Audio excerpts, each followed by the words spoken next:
बहुत बहुत स्वागत और अभिनंदन आज के विशेष कार्यक्रम में। हम लोग आज बात करने वाले हैं देवगुरु के वक्री होने पर कैसा प्रभाव रहता है। हालांकि देवगुरु का वक्री काल जो अभी 4 सितंबर से लेकर के और दिसंबर इस महीने के इस वर्ष के लास्ट तक रहने वाला है। साथ ही इस पर हम पूर्व में चर्चा कर चुके हैं कि इसका कैसा प्रभाव 12 राशि और 12 लग्नों पर रहेगा। लेकिन आज के कार्यक्रम में हम वक्री गुरु का फल का क्या प्रभाव रहता है उस पर हम लोग चर्चा करेंगे। आगे बढ़ने से पहले एक निवेदन, अगर आप पहली बार अध्यात्म ज्योतिष पर विजिट करें तो चैनल को सब्सक्राइब कर लीजिए, साथ ही बेल आइकन को भी प्रेस कर लीजिए ताकि समय समय पर आपको अपडेट्स कार्यक्रम की मिलती रहे। देखिए, वक्री ग्रह बृहस्पति, जब भी कोई ग्रह वक्री होता है तो वो अपने से उसका प्रभाव 3 गुना हो जाता है, यानी वो 2 से 3 गुना आपको फल और तेजी के साथ देंगे। अच्छा, थोड़ा इसको समझ लेते हैं कॉन्सेप्ट क्या है वक्री का।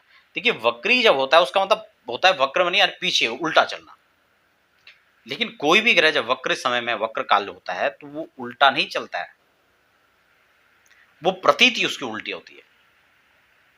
एक अवस्था का नाम वक्री कह सकते हैं जब वो स्लो गति में चल रहा हो, अपनी निर्धारित गति से जब वो स्लो चल रहा है तब वो पीछे माना जाएगा। ऐसे ही देवगुरु जब वक्री अवस्था में होते हैं तो शुभ ग्रह वक्री हो जाते हैं तो ये शुभ फल देते हैं, जबकि अशुभ ग्रह कई बार वक्री होने पर अशुभ प्रभाव भी देते हैं।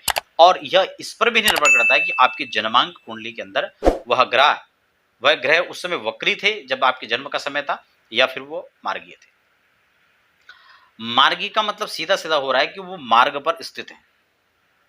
एक निश्चित, मान लो कि आप प्रति घंटे 10 किलोमीटर के हिसाब से चल रहे हैं या 5 किलोमीटर के हिसाब से चल रहे हैं या जो भी आपकी गति निर्धारित है, जब आप उससे स्लो हो जाते हैं तो आप यत्र तत्र आपको समय मिलता है, अवसर मिलता है, आप स्टॉप करके चलते हैं, आप इधर उधर देख करके चलते हैं और उन सब चीजों का आप अन्वेषण के साथ साथ में विश्लेषण भी करते हुए चलते हैं। और जब इस प्रकार से चलते हैं तो आप उसका फलाफल देने में और सशक्त हो जाएंगे और उसको शुभ फल प्रदान कर सकते हैं। मान लो हम बहुत तेजी के साथ फ्लाइट में बैठे और यहां से 2 घंटे में आप मुंबई पहुंच गए। वहीं आप यहाँ से अगर अपने संसाधनों के द्वारा धीरे धीरे चलते हैं तो आप कहीं ना कहीं रुक करके जाएंगे, अनेक अनेक वातावरण को देखते हुए जाएंगे। हो सकता है आप किसी की हेल्प करते हुए जाएं, हो सकता है आप किसी के लिए कुछ अच्छे काम करते हुए जाएं, हो सकता है कि आप वहाँ के बारे में कुछ विचार करते हुए जाएं और इन फ्यूचर में आपके हाथ में कुछ ऐसा हो आप वहाँ के लिए बड़ा परिवर्तन कर दें। इसी प्रकार से देवगुरु एक धीरे धीरे एक एक भाव पर जब चलते हैं तो उसका कैसा फल उसका सभी राशियों पर, सभी लग्नों पर पड़ता है।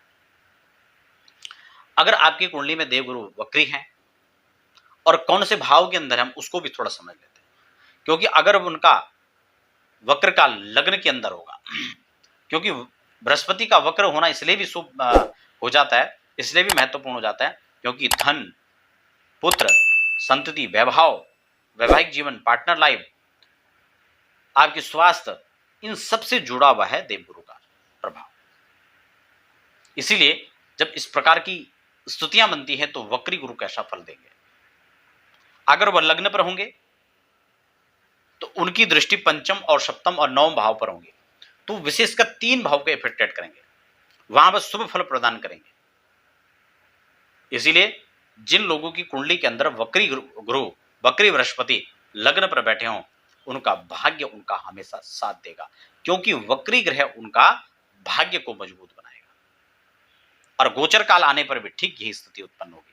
इसलिए अगर आपकी मेष राशि है या मेष लग्न है आपका है और आपकी कुंडली में गोचर काल में वक्री हो रहे हैं बृहस्पति या फिर आपके जन्म के समय में वक्री हैं, तो आप इस प्रभाव को समझ सकते हैं। आपकी उत्तम शिक्षा, वैवाहिक जीवन की अच्छी सफलता और आपके भाग्य का आपका साथ देना, ये वक्री गुरु आपको उत्तमात्तर फल देंगे।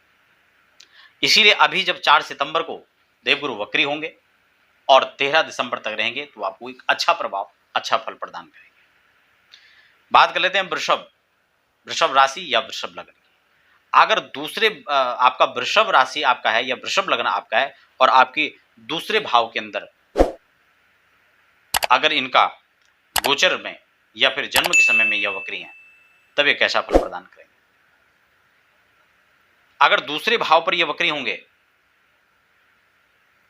तो फिर इनका इससे अगले भाव यानी षष्टम और उसके बाद अगले 8वां और फिर 10वां, इस प्रकार से जो है वहां पर इनकी दृष्टि रहेगी। ठीक हो गया ना।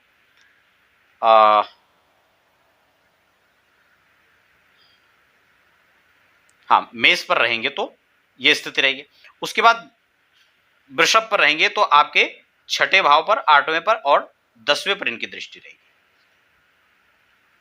और यह आपके लिए अवसर धन को बढ़ाने के लिए, आपके कर्ज को चुकता करने के लिए, आयु आरोग्यता के लिए और सरकारी काम को तेजी देने के लिए यह आपका वक्रीय जो ग्रह है यह आपको एक अच्छा फल प्रदान करेगा।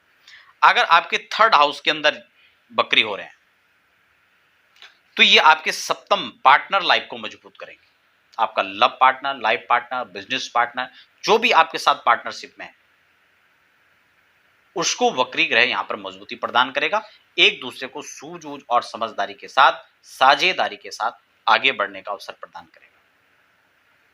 एक अच्छी आपको जो है प्रदर्शनी यहां पर प्राप्त होगी। भाग्य के मामले में, क्योंकि नवम दृष्टि भाग्य के मामले में भाग्य को एक अच्छा प्रोत्साहन यहां पर दे सकती है। भाग्य का सपोर्ट आपको मिल सकता है और एक अच्छी इनकम के स्रोत जनरेट होंगे, क्योंकि एकादश पर देवगुरु की अमृतमयी दृष्टि रहेगी। और अगर 4थे भाव पर यानी 4थे घर के अंदर वक्री है देवगुरु, तब कैसा प्रभाव रहेगा? 4थे घर में जब रहेंगे तो उसके अष्टम भाव पर दृष्टि रहेगी। ठीक है ना, क्योंकि 4, 5, 6, 7, 8 5वीं दृष्टि अष्टम भाव पर। अष्टम भाव आपका रोग रिपू, अष्टम भाव आपका आयु का होता है, आपकी मृत्यु का होता है, आपका रिसर्च का होता है। इन भाव को शुभ प्रदान करेंगे, शुभता प्रदान करेंगे, अच्छा प्रभाव इनका मिलेगा।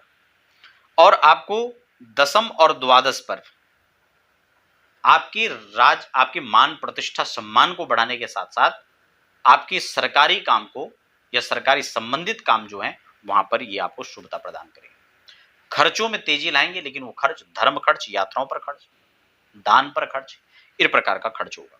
अगर 5म भाव के अंदर है तो यहां आपको संतति का लाभ, भाग्य की मेहरबानी, आपकी आय के स्रोत मजबूत और स्वास्थ्य का शुभ लाभ, ये आपको अच्छा प्रदान होगा।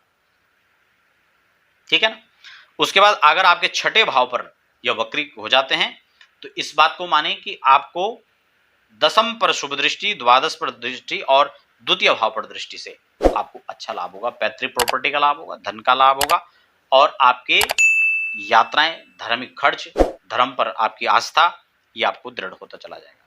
7वें भाव पर आपके आमदनी के स्रोतों को बहुत मजबूत करने वाला, आपके स्वास्थ्य का अच्छा लाभ आपको देने वाला, आपकी आयु आरोग्यता को बढ़ाने वाला, आपकी मेहनत और मेहनत के साथ रहमत, उसका प्रतिफल जो है ऐसे लोगों को मिलता है। ये 7वें भाव पर वक्री गुरु का फल होता है। अष्टम भाव पर जब गुरु वक्री हो जाते हैं तो स्वास्थ्य का थोड़ा सा यहां पर ध्यान रखना होता है। हो सकता है कि आपके खर्चे बीमारियों पर हो जाए, इसलिए स्वास्थ्य का ध्यान यहां पर रखना बहुत जरूरी है। लग्नेश की स्थिति भी इसमें देख लेनी चाहिए। हालांकि यहां पर धन, धर्म, वाहन, प्रॉपर्टी, इस चीज का लाभ यहां पर वक्री गुरु देंगे। 9वें भाव के अंदर अगर ये वक्री होते हैं तो लग्न से संबंधित जो चीजें हैं वहां आपको पॉजिटिविटी नजर आएगी, आपका पुरुषार्थ बढ़ेगा, आपको संतति का, संतान का आपको अच्छा लाभ प्राप्त हो सकता है। 10म भाव के अंदर अगर इनका जो है वक्री ये 10म भाव के अंदर होते हैं तो आपको पैतृक और अपना स्वामित्व को, अपनी प्रॉपर्टी का अच्छा प्राप्त होगा। वाहन, मकान, जमीन, दुकान, ये सब आपको अच्छे प्राप्त होंगे वक्री गुरु के कारण। धीरे धीरे होगा ये निश्चित है, लेकिन प्राप्त होगा। और कहीं ना कहीं गुप्त शत्रु ऋण ये आपको कभी परेशान नहीं करेंगे। अगला है एकादश भाव के अंदर। अगर ये एकादश भाव के अंदर आकर के अगर इस प्रकार की सिचुएशन बनती है तो आप ये माने कि आपका पराक्रम बहुत बढ़ेगा, मेहनत खूब बढ़ेगी, संतान का लाभ, शिक्षा का लाभ अच्छा मिलेगा और पार्टनर लाइफ आपकी सुदृढ़ रहेगी। Love partner, life partner, business partner, किसी भी प्रकार से आपकी पार्टनरशिप है वो आपकी अच्छी चलेगी, आपका मिजाज उसमें अच्छा रहेगा। सूझबूझ और साझेदारी, समझदारी के साथ आगे बढ़ने की प्रेरणा आपको मिलती रहेगी। अब बात है द्वादश भाव के अंदर। अगर द्वादश भाव पर जब यह स्थिति बनेगी तो आपके सुखों में वृद्धि करने वाला बनेगा देवगुरु का गोचर काल। एक चीज यहां पर यह है कि अगर द्वादश के अंदर 12वें भाव के अंदर अगर वक्री होंगे गुरु, तो ये थोड़ा सा यहां पर है कि स्वास्थ्य की चिंता आपको सताएगी, ठीक है ना, 12वें में। और छठे भाव पर आपको हो सकता है कर्ज से परेशानी या गुप्त शत्रुओं की चिंता या गुप्त शत्रु आपको परेशान कर सकते हैं। हालांकि आयु आरोग्यता के मामले में देवगुरु 12वें भाव पर भी आपको अच्छे प्रदान करेंगे, अच्छा फल प्रदान करेंगे। आपकी धार्मिक यात्राएं, आपके धर्म में खर्चा, आपकी ऐसी मनोस्थिति मनोव्यथा आपकी बनी रहेगी और उससे आपको एक अच्छा फल प्रदान होगा, अच्छी एक पॉजिटिविटी आपकी बनी रहेगी।